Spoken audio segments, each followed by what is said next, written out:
ირაკლი კუპრაძე.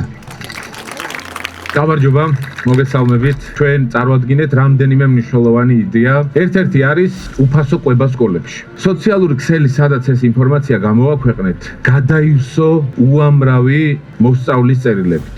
მოსწავლეების წერილებით, რომლებიც ითხოვდნენ, რომ ჩვენ სკოლაშიც ხომ იქნება უფასო კვება.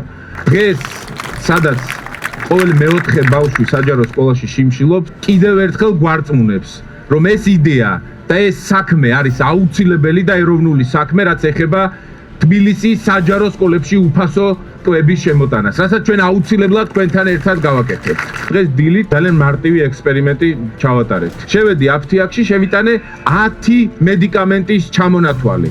ეს არის ძირითადი და აუცილებელი მედიკამენტები, რომელიც სჭირდება პენსიონერებს განსაკუთრებულად. ერთი თვის საუკეთესო შემთხვევაში სამყოფი მედიკამენტების ოდენობა ზუსტად დაჯდა 229 ლარი და 40 თეთრი. ამ დროს პენსია არის 350 ლარიდან 450 ლარამდე. მათ უწევთ არჩევანის გაკეთება, შეიძინონ მედიკამენტი, გადაიხადონ კომუნალური თუ იყიდონ საკვები.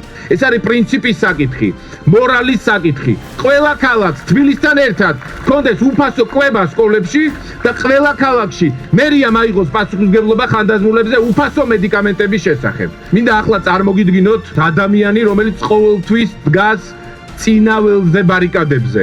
ლაზერის ბიჭი, ჩემი მეგობარი არქიტექტორი ბექა ბერიძიშვილი. მოგესალმებით. მიხარია რომ აქ ხართ და განსაკუთრებულად მინდა მივესალმო ჩემს მეგობრებს, ჩემს თანამებრძოლებს, რომლებიც დღეს აპატიმროში არიან. თავისუფლება რეჟიმის ტყვეებს.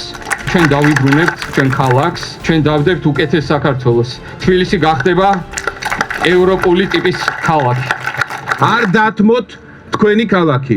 არ დაუთმოთ თქვენი ქალაქი რუსულ რეჟიმს. გაუმარჯოს თქვენ სითამამეს და გამბედაობას და ჩვენ არ გავჩერდებით, ბოლომდე გავიტანთ ჩვენს ბრძოლას.